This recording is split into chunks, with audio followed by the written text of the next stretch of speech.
ಕಪ್ಪು ಮಗುವೆ ಇಂಥ ಕಪ್ಪು ಮಗುವೆಂದ ಕೂಡಲೇ ಛಾಯಾದೇವಿಯ ಕಣ್ಣಿನಲ್ಲಿ ಕಣ್ಣೀರು. ಪರಮಾತ್ಮ ತನ್ನ ಮಗುವನ್ನ ತನ್ನ ತಂದೆಯೇ ಕಪ್ಪೆಂದು ವರ್ಣನೆ ಮಾಡುತ್ತಿರುವುದಲ್ಲೋ ತಂದೆ ಎಂಬುದಾಗಿ ಛಾಯಾದೇವಿಯ ಕಣ್ಣಿನಲ್ಲಿ ಕಣ್ಣೀರು ಯಾವಾಗ ಸುರಿಯುತ್ತಿರಬೇಕಾದರೆ ಆಗ ತಾನೇ ಜನಿಸಿದಂತಹ ಶನಿದೇವರು ತಾಯಿಯನ್ನ ಕೇಳುತ್ತಿದ್ದರು.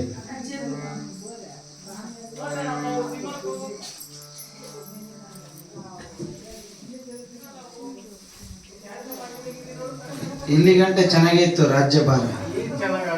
ಸೆಕೆಂಡ್ ಹಾಫ್ ಅಲ್ಲಿ ಎಲ್ಲರಿಗೂ ತೊಂದರೆ ಆಗ್ಬಿಟ್ಟು ಬಿಡೋಣ ಎಲ್ಲೊಂದ್ರಲ್ಲಿ ಬಿಡಕ್ಕಾಗಲ್ವೇ?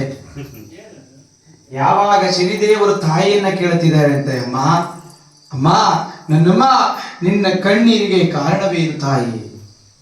ಕುಮಾರ ನನ್ನ ಕಣ್ಣೀರಿಗೆ ಅಲ್ಲಿ ಕಾಣುತ್ತಿರುವ ನಿನ್ನ ತಂದೆಯೇ ನನ್ನ ಕಣ್ಣೀರಿಗೆ ಕಾರಣ. ಯಾವಾಗ ತಾಯಿಯ ಕಣ್ಣೀರಿಗೆ ತನ್ನ ತಂದೆಯೇ ಕಾರಣವೆಂದು ತಾಯಿ ಸೂರ್ಯದೇವನಿಗೆ ಕೈಯನ್ನು ತೋರಿಸಿ ಮಗನಿಗೆ ಹೇಳಲಿ, ಶನಿದೇವರು ತನ್ನ ವಕ್ರ ದೃಷ್ಟಿಯನ್ನ ತಂದೆಯ ಮೇಲೆ ಬಿಟ್ಟಿದ್ದಾರೆ. ಸೂರ್ಯದೇವನು ಕುಷ್ಠ ರೋಗಕ್ಕೀಡಾಗಿದ್ದಾನೆ. ಹರುಣ ಎಂಬ ಸಾರಥಿ ಎಳವನಾಗಿದ್ದಾನೆ. ರಥಕ್ಕೆ ಕಟ್ಟಿರುವ 7 ಅಶ್ವಗಳಿಗೂ ಕಣ್ಣುಗಳು ಹಿಂಗಿ ಹೋಗಿದ್ದಾವೆ. ದೇವತರು ಓಡಿ ಬಂದು ಶನಿದೇವರನ್ನ ಧ್ಯಾನ ಮಾಡುತ್ತಿದ್ದಾರೆ. ಅಯ್ಯ ಶನಿದೇವ, ನಿನ್ನ ವಕ್ರ ದೃಷ್ಟಿಯನ್ನ ಹಿಂದಿರುಗಿಸಿಕೋ ಎಂಬುದಾಗಿ ದೇವತರು ಘೋರಾರಣ್ಯದಲ್ಲಿ ಧ್ಯಾನ ಮಾಡಿದಾಗ ಶನಿದೇವರು ತನ್ನ ದೃಷ್ಟಿಯನ್ನ ಹಿಂದಿರಿಸಿಕೊಂಡಿದ್ದಾರೆ. ಸೂರ್ಯದೇವನಿಗೆ ಕುಷ್ಠರೋಗ ಹೋಗಿದೆ. ಅರುಣ ಎಂಬ ಸಾರಥಿ ಎಳವನಿಂದ ಚೆನ್ನಾಗಿದ್ದಾನೆ. 7 ಹೆಣ್ಣು ಕುದುರೆಗಳಿಗೂ ಕಣ್ಗಳು ಬಂದಿದೆ ಸತ್ಯವ್ರತ ಮಹಾರಾಜ. ಈಗ ಹುಟ್ಟಿದ ಕೂಡಲೇ ತಂದೆಗೆ ಕಷ್ಟ ಕೊಟ್ಟ ಮಹಾನುಭಾವ ಶನಿದೇವರು. ಅಷ್ಟೇ ಅಲ್ಲಪ್ಪ, ವಿದ್ಯೆ ಹೇಳಿಕೊಟ್ಟಂತಹ ಬೃಹಸ್ಪತಿ ಆಚಾರ್ಯರಿಗೆ ಶೂಲಕ್ಕಾಕೋ ಸಮಯನ್ನ ತಂದೊಡ್ಡಿದ್ದ ಮಹಾನುಭಾವ ಕಲಿಪುರುಷ. ಇನ್ನ ನಮ್ಮಂತ ಭೂಲೋಕದ ನರಮಾನವರನ್ನು ಬಿಡುವುದುಂಟೆ? ಸಾಧ್ಯವಿಲ್ಲಯ್ಯ. ಯಾವಾಗ ತಂದೆಗೆ ಕಷ್ಟ ಕೊಟ್ಟ ಎಂಬ ವಿಚಾರವನ್ನ ಬ್ರಾಹ್ಮಣೋತ್ತಮರು ಹೇಳಲಿ, ಸತ್ಯವ್ರತ ಮಹಾರಾಜ ಸಿಂಹಾಸರೂಢರಾಗಿ ಎದ್ದು ನಿಂತು, ಬ್ರಾಹ್ಮಣೋತ್ತಮರೇ ಏನೆಂಬುದಾಗಿ ಹೇಳುತ್ತಿರುವಿರಿ? ಹುಟ್ಟಿದ ಕೂಡಲೇ ತಂದೆಗೆ ಕಷ್ಟ ಕೊಟ್ಟ ಈತನೊಬ್ಬ ಮಗನೇ, ವಿದ್ಯೆ ಕಲಿಸಿದ ಗುರುವನ್ನು ಶೂಲಕ ಹಾಕುವ ಈತನೊಬ್ಬ ದೇವರೇ. ಕೇಳಿ, ಸತ್ಯವೇ ತನ್ನ ಉಸಿರಿಂದ ನಂಬಿರುವ ಈ ಸತ್ಯವ್ರತನ ಸ್ಥಾನದಲ್ಲಿ ಅಂತವರ ವಿಚಾರವನ್ನು ನುಡಿಯದಿರಿ ಎಂಬುದಾಗಿ ಸತ್ಯವ್ರತ ಮಹಾರಾಜ ಸಿಂಹಾಸನರೂಢರಾಗಿ ಎದ್ದು ನಿಂತು ಕರಚಪ್ಪಾಳೆಯನ್ನು ಹೊಡೆದು ಶನಿದೇವರನ್ನ ಬಾಯಿಗೆ ಬಂದಂತೆ ಜರಿಯುತ್ತಿದ್ದಾರೆ. ಯಾವಾಗ ಸತ್ಯವ್ರತ ಮಹಾರಾಜ ಶನಿದೇವರನ್ನು ಜರಿಯುತ್ತಿರಬೇಕಾದರೆ ಅದೇ ಸಮಯಕ್ಕೆ ಮಹಾನುಭಾವನಾದ ಶನಿದೇವರು ಕಾಕವಾಹನ ರೂಢರಾಗಿ ಕಾಲ ಭೈರವೇಶ್ವರನ ಪೂಜೆಗೆ ತೆರಳುತ್ತಿದ್ದರು. ಗಗನ ಮಾರ್ಗದಲ್ಲಿ ಕಳಿಂಗಾಪುರದಲ್ಲಿ ಯಾವಾಗ ಸತ್ಯವ್ರತ ಮಹಾರಾಜ ಜರಿದೊಡನೆ ಗಗನ ಮಾರ್ಗದಿಂದ ಮಹಾನುಭಾವ ಶನಿದೇವರು ಸತ್ಯವ್ರತ ಮಹಾರಾಜ ನಾಡಿದ ಕೆಳನುಡಿಗಳನ್ನು ಕೇಳಿಸಿಕೊಂಡು ಹೇಳುತ್ತಿದ್ದಾರೆ. ಮಹಾನುಭಾವ ಶನಿದೇವರು, ಏನೋ ನರಹದಮ, ಬ್ರಾಹ್ಮಣೋತ್ತಮರನ್ನ ಪೂಜಾ ವಿಧಾನವನ್ನು ಹುಟ್ಟಿದ ವಿಧಾನವನ್ನು ಹೇಳ್ತಿರ್ಬೇಕಾದ್ರೆ ಹುಟ್ಟಿದ ಕೂಡಲೇ ತಂದೆಗೆ ಕಷ್ಟ ಕೊಟ್ಟ ಎಂಬ ವಿಚಾರವನ್ನ ಕೇಳಿ ನನ್ನನ್ನ ಜರಿಯುತ್ತಿರುವೇನೋ ದುರುಳ ಸತ್ಯವ್ರತ. ನೋಡು, ಕೂಗಿ ಕರೆದವರ ಸಭೆಗೆ ಬಾರದಿರುವನೇ ಶನಿದೇವ, ನನ್ನ ಪರಾಕ್ರಮ ನೋಡು ಎಂಬುದಾಗಿ ಶನಿದೇವರು ಗಗನ ಮಾರ್ಗದಲ್ಲಿ ಹೇಳುತ್ತಿದ್ದಾರೆ.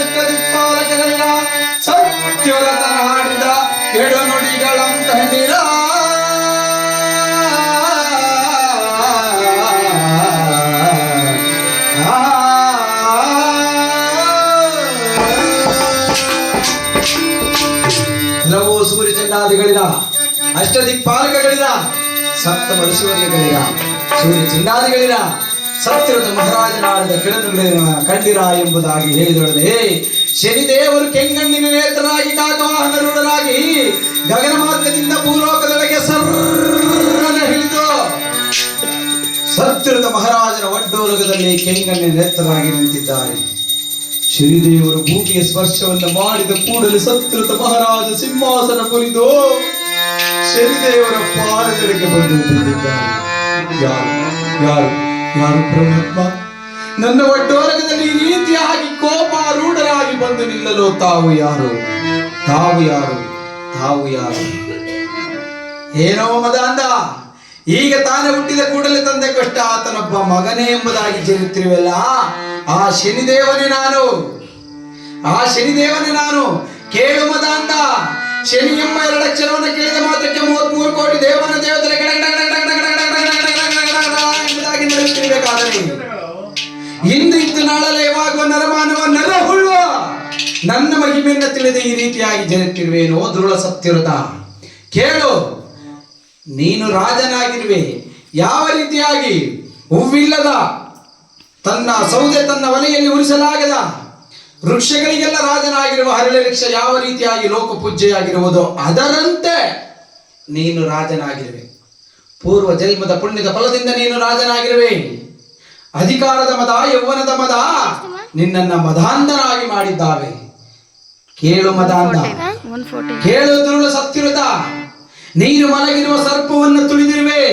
ಆ ಸರ್ಪ ನಿನ್ನನ್ನ ಕಡಿಯದೆ ಬಿಡುವುದೇ. ನೋಡು ನೋಡು ಎಂಬುದಾಗಿ ಶನಿದೇವರು ಕೋಪರೂಢರಾಗಿದ್ದಾರೆ. ಪರಮಾತ್ಮ ಶ್ರೀದೇವ, 10 ದೇವರನ್ನ ಪೂಜೆ ಮಾಡುವುದಕ್ಕಿಂತ ಎದ್ದು ತಂದೆ ತಾಯಿಗಳನ್ನು ಪೂಜೆ ಮಾಡು ಎಂಬುದಾಗಿ ದೊಡ್ಡವರು, ಪ್ರಾಜ್ಞಿಯರು, ಗುರಿಯರು ಹೇಳಿದ್ದಾರೆ. ಅದರಂತೆ ನಾನು ನಿನ್ನನ್ನು ಜನಿಸಿರುವೆನು ತಂದೆ. ಅರಿಯದೆ ತಿಳಿಯದೆ ಈ ಬಾಲಕನಾಡಿದ ಮಾತುಗಳನ್ನ ಮನ್ನಿಸಿ ಮನ್ನಿಸಿ ಮನ್ನಿಸಿ ಮನ್ನಿಸಿ ಕಾಪಾಡು ಕಾಪಾಡು ಕಾಪಾಡು ಎಂಬುದಾಗಿ ಶನಿದೇವರ ಪಾದವನ್ನಿಡಿದು ಸತ್ಯದ ಮಹಾರಾಜ ಕೇಳ್ತಿದ್ದಾರೆ. ಪರಮಾತ್ಮ ಭಕ್ತವತ್ಸಲ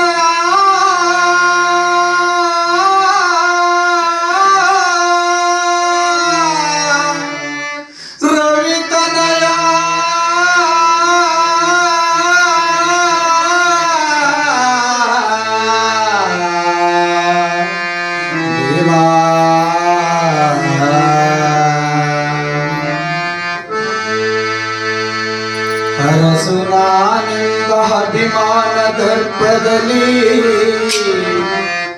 ಅರಸುನಾನೆಂಬ ಅಭಿಮಾನ ದರ್ಪದಲ್ಲಿ ಹರಿಯಲನ ನಿಮ್ಮನು ಜರಿದನೋ ದೇವಾ ದೇವಾ.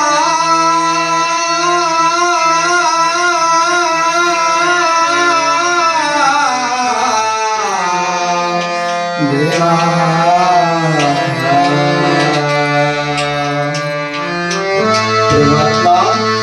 ಶ್ರೀದೇವ, ಮರ್ಯಾದೆ ನಾನು ನಿನ್ನನ್ನು ಜರಿದಿರುವೆ. ಎನ್ನ ಅಪರಾಧಗಳನ್ನು ಮನ್ನಿಸಿ ಮನ್ನಿಸಿ ಮನ್ನಿಸಿ ಕಾಪಾಡು ಕಾಪಾಡು ಕಾಪಾಡು ತಂದೆ ಎಂಬುದಾಗಿ ಕರ ಮುಗಿದು ಪಾದ ಬಿಡಿದು ಬೇಡುತ್ತಿದ್ದಾರಂತೆ. ಪರಮಾತ್ಮ ಕರುಣಾಳು ಜಗಿರಾಜಂತೆ ನಿನ್ನ ಕಲ್ಯಾಣ